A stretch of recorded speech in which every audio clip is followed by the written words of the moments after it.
Penguin Random House Audio presents Midnight, a Thriller by Amy Mcculloch. Read for you by Cathleen Mccarron.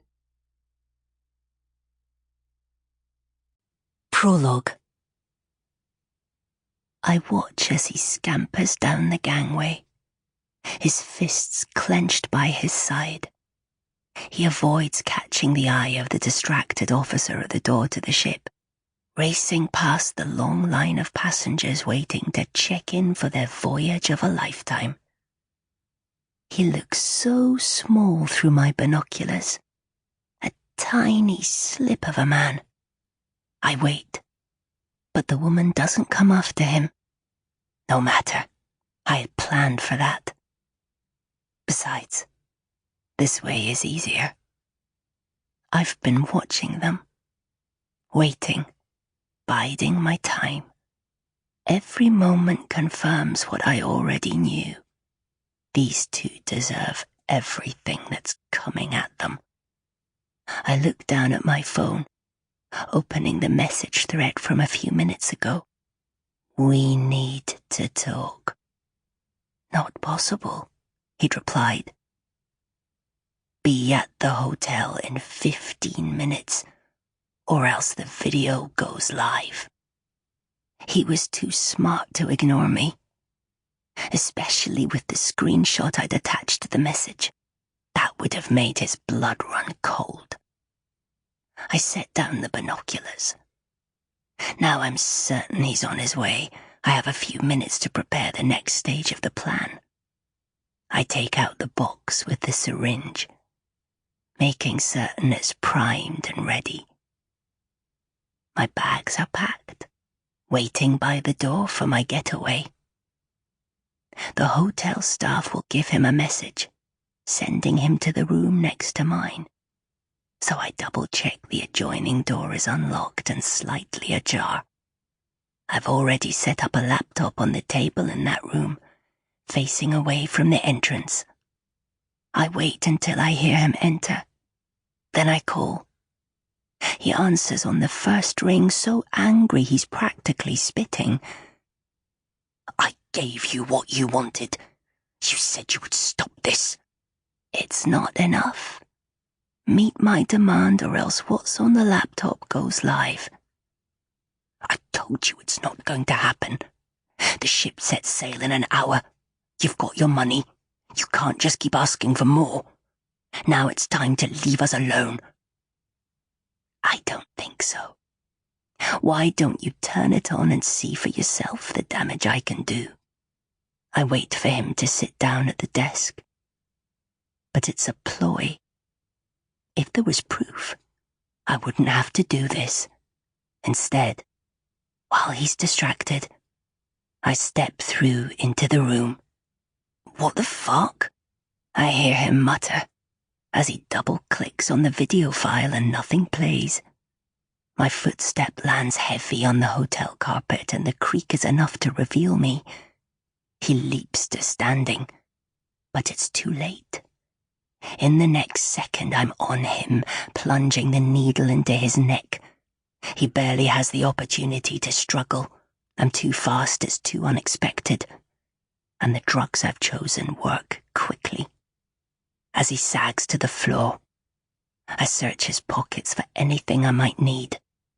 I drag his body into the second room, the one I've booked for the next week. Then I make sure the Do Not Disturb sign is still on the outer knob, shut the door, and start walking. I expect he won't be found for some time. I'll be long gone by then. After all, I have a boat to catch. Chapter 1. 24 hours earlier. Huge snow-capped mountains rise up behind the town, their jagged peaks piercing the bright blue sky. The Marshall Range cradled the southernmost town in the world, Ushuaia, and with it, the gateway to Antarctica. An icy breeze swirled around her body as Olivia stared out at the slate-grey sea. Half a dozen yachts were moored in the harbour, and birds splashed in the surf, fighting over a silvery fish nabbed from beneath the surface. The waves were calm, lapping gently against the stone walls of the dock. For the moment, there was no sign of the ferocious, stormy weather that this part of the world was notorious for. She knew some people found comfort by being near water. Not her. For her, the sight of the water brought up a fear that caught in her throat, threatening to choke her.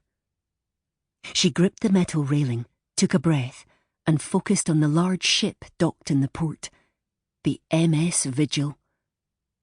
Tomorrow, it would take her across one of the world's most perilous bodies of water, the Drake Passage, to the final continent. The ship was a converted icebreaker from Norway, designed to chop through icy waters and sail through polar storms with ease. She'd read up on the specifications for the ship and its captain's impeccable safety record. She knew she had nothing to worry about. But the fear remained. Movement on the dock caught her eye. 2 men strolled down the gangplank from the Vigil. When she was sure one of them was her boyfriend, Aaron, she waved, glad of the distraction. Her palms stung as she let go of the cold iron.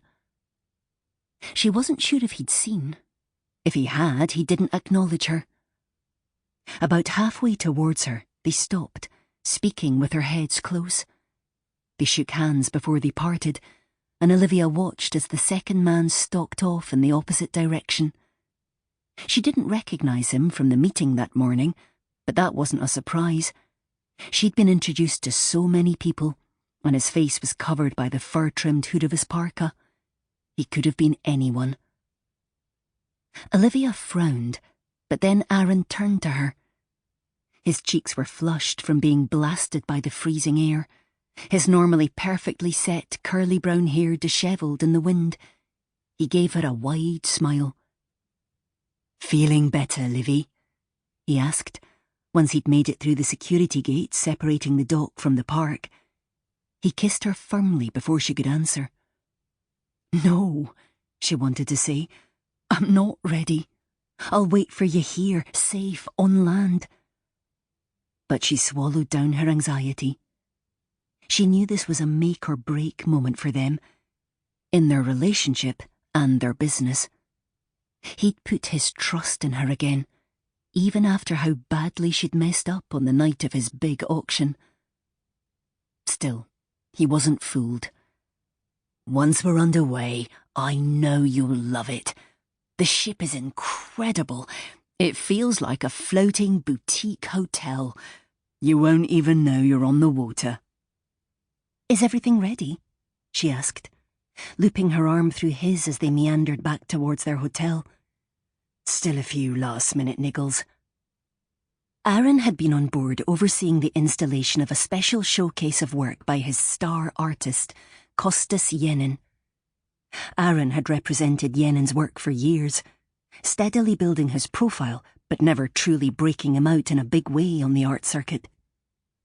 It was only after tragedy struck, resulting in Yenin's untimely death, that his star had had a meteoric rise, his pieces selling at auction for millions of pounds, demand from galleries and museums skyrocketing, even his social media following growing exponentially.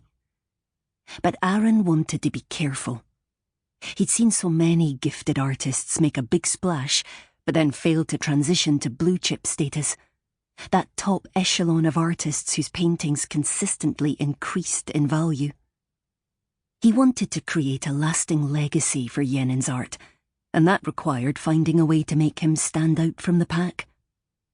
Since Yenin's paintings had all been inspired by the beauty of the polar regions, Aaron had negotiated a deal to match artist with adventure. His work would be displayed exclusively aboard the MS Vigil, and the passengers would have the unique opportunity to attend a high-end art auction at sea. And if it was a success, the showcase format was going to be rolled out to the entire fleet of pioneer cruise ships, turning Yenin into a worldwide household name and boosting the price of his artwork immeasurably. not to mention establishing Aaron as one of the premier... Sample complete. Ready to continue?